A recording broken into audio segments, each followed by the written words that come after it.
जी, पेशावर ज़ल्मी की जानिब से मदरसा लीग करवाई जाती है हर साल और इस साल छठा एडिशन करवाया जा रहा है। लाहौर में उसका बाकायदा तौर पे आगाज़ हो चुका है। पहले केपी में इसका इनेकाद किया गया था।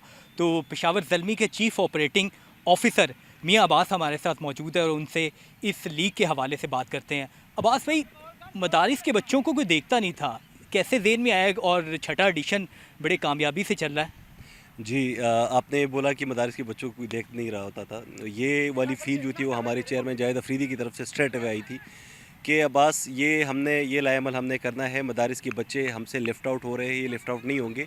उनके लिए हमने ये लीग करानी है।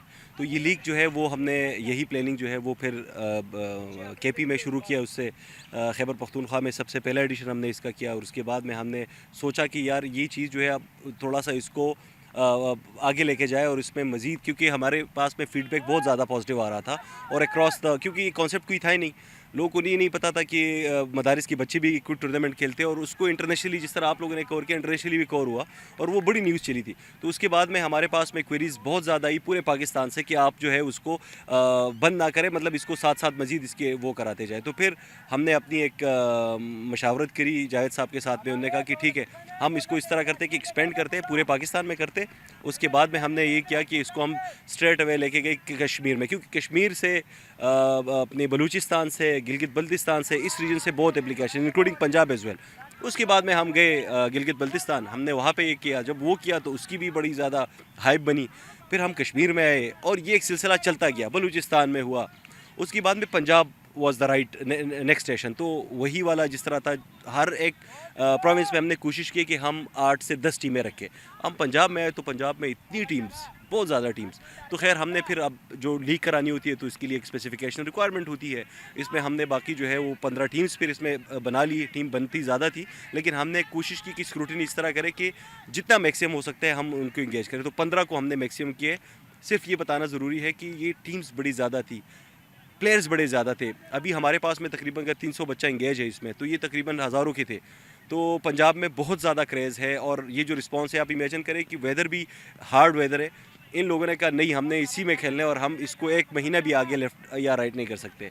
और दूसरा ये कि क्योंकि मदारिस में रजिस्ट्रेशन का अमल कैसे हुआ और क्या आपको लगता है कि जिस तरह खेलों में रजिस्ट्रेशन उनकी हो जाएगी तो हुकूमत के पास भी एक डाटा भी आ जाएगा, चीज़ें भी आ जाएंगी कि इन बच्चों के ऊपर भी वो नज़र रख सकते हैं? बहुत सारे ऐसे टैलेंटेड प्लेयर्स भी होते हैं, ख़ासकर क्रिकेट तो ना सिर्फ स्कूल कॉलेजेस में खेली जाती है, तो मदारिस के बच्चे भी बहुत ज़्यादा उसमें इंटरेस्ट रखते हैं। एब्सोल्युटली। देखिए, हमने जब इस चीज़ को साथ लेके गए तो सबसे पहला कॉज़ क्या था? ये था कि हमारे जितनी भी वफ़ाक है, उनको एक अम्ब्रेला की नीचे लेके आना है। और वो किस तरह होगा कि देखिए, आप यहाँ पे सुन्नी है, शिया है, बरेलवी है, ये सबको हमने इकट्ठा किया है और इनकी ये टीम्स है। तो 2 इससे कॉज़ हो रहे हैं। एक तो स्पोर्ट्स हो रही है, दूसरा इंटरसेक्ट हार्मनी जो है वो बिल्ड हो रही है। तो ये दोस्त बन रहे हैं। अच्छा, और मैं ये बताऊं कि पंजाब की जो अभी की 15 टीमें हैं, ये मुख्तलिफ अजला से आई हुई है। ये सारे इधर आ रहे हैं, तो एक सोशल कोहेजन भी बिल्ड हो रही है। तो ये वाला जो स्ट्रक्चर है, इसमें मेरे ख्याल में सबसे बड़ी अचीवमेंट ये भी है कि आपको न सिर्फ खेल के मौके प्रोवाइड हो रहे हैं, लेकिन आपकी वहाँ पे जो मेन स्ट्रीम वाला जो एलिमेंट जिस पे हम बात कर रहे हैं, वो वाला जो है वो इसमें एक्सप्लोर हो रहा है। So this is how it has been. और दूसरा ये कि टैलेंट कैसा है? वैसे तो क्रिकेट में तो पूरे पाकिस्तान में बहुत ज़्यादा जो टैलेंट देखने में नज़र आता है, लेकिन मदारिस के बच्चों में क्रिकेट का टैलेंट कैसा है? ये बड़ा ज़बरदस्त सवाल किया आपने। मदारिस के बच्चों में जितना टैलेंट है, आप यकीन जाने वो कि बिकॉज़ इनकी फ़िज़िकल और मेंटल स्ट्रेंथ बहुत ज़्यादा है। जब ये फील्ड पे आते हैं, ये बिल्कुल अनस्टॉपेबल होते हैं। तो इसमें कुछ आधे प्लेयर्स इस तरह है और मैक्सिमम है, कम नहीं है, जो कि बिल्कुल रॉ में है। इन्होंने कभी क्रिकेट एज़ सच खेली नहीं है। जहाँ यहाँ पे आके इनको देखते हैं आप, तो आप हैरान हो जाते हो। अभी तो टैप बॉल की चीज़ें चल रही है, we will soon shift it to the hard ball as well. Potential है इन बच्चों में। और दूसरा ये कि हमारे पाकिस्तान के बहुत सारे ऐसे प्लेयर हैं जो पाकिस्तान की जानिब से खेल चुके हैं, मोहम्मद इब्रार हो गए या दीगर प्लेयर हो गए, वो मदारिस में पढ़ते थे। तो क्या लगता है कि इनमें से भी कोई पाकिस्तान खेलेगा और अपनी टीम की नुमाइंदगी करेगा, या पेशावर ज़ल्मी की तरफ से खेलता हुआ दिखाई देगा, या किसी और फ्रेंचाइज की तरफ से? देखिए, मदारिस के बच्चों में बहुत टैलेंट है, जिस तरह आपने बताया। स्पोर्ट्स के अलावा बाकी भी इस तरह के है कि जो मदारिस में पढ़ के कोई ब्यूरोक्रेट बने हैं, कुछ आर्मी में चले गए हैं। पाकिस्तान के हर एक सेक्टर में कहीं ना कहीं मदारिस का बच्चा है। और यही जो आपने बात की है, यही मिशन हमने उठाया कि स्पोर्ट्स में भी हो, कहीं ना कहीं हो। तो ये पोटेंशियल बिल्कुल है कि आगे जा सकते हैं। ये एक डिस्टिंग्विश पोजीशन इनको मिल सकती है क्रिकेट में। जितने भी, और ये इंस्पिरेशन भी काफ़ी उन्हीं बच्चों से है जो अभी पाकिस्तान की टीम के साथ खेल रहे, PSL में भी खेल रहे। तो इनके लिए वो है कि हाँ, ये ज़रूरी नहीं है कि अगर आपकी फॉर एग्जांपल दाढ़ी है तो आप नहीं खेल सकते हो, आपकी दाढ़ी है तो पैंट शर्ट नहीं पहन सकते हो। तो ये जो एक चीज़ थी वो इनके पास में अब इतना वो ब्रेकडाउन हो गई है कि आप देख रहे हैं कितना एंजॉय कर रहे हैं सारा सब कुछ, and they are all into it. और दूसरा पंजाब का थोड़ा सा बताइएगा। केपी में समझा जाता था कि मदारिस बहुत ज़्यादा हैं और वहाँ पे क्योंकि लोगों का इंटरेस्ट ज़्यादा होगा, तो पंजाब में मदारिस कितने ज़्यादा हैं और बच्चों का इंटरेस्ट पंजाब में कैसा है मदारिस के बच्चों का? पंजाब में इस टाइम पे तकरीबन 19,000 मदारिस जो है वो रजिस्टर्ड मदारिस है, आप अंदाज़ा लगाए। सो this is a huge number, ये बहुत ज़्यादा है।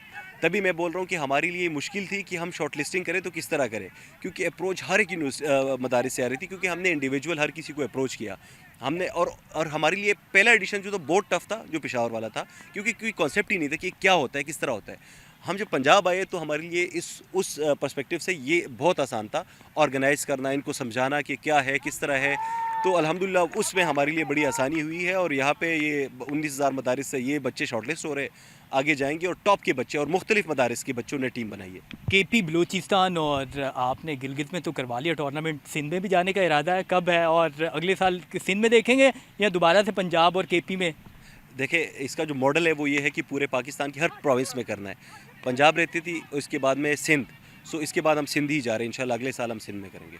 बहुत शुक्रिया मियाँ, बात की आपने, गुफ्तगू सुनी। और अभी तक पंजाब, केपी और बलूचिस्तान में ये टूर्नामेंट का इनेकाद हो चुका है और अगले साल सिंध में करवाने का इरादा रखते हैं। इसमें से भी बहुत सारे ऐसे खिलाड़ी मौजूद हैं कि जिनमें बहुत ज़्यादा टैलेंट भी है और वो चाहते हैं कि पाकिस्तान की नुमाइंदगी करना या किसी अच्छी टीम की जानिब से खेलने के लिए। और साथ ही क्योंकि मदारिस में एक्स्ट्रा करिकुलर एक्टिविटीज़ बहुत कम होती हैं, तो स्कूल और कॉलेजेस में जिस तरह अपॉर्चुनिटीज़ दी जाती थी खेलों की, उसी तरह की यहाँ पे अपॉर्चुनिटीज़ दी जा रही हैं ताकि ये लोग भी उसी तरह पार्टिसिपेट कर सकें, खेल सकें और अपनी सलाहियतों का लोहा मनवा सकें।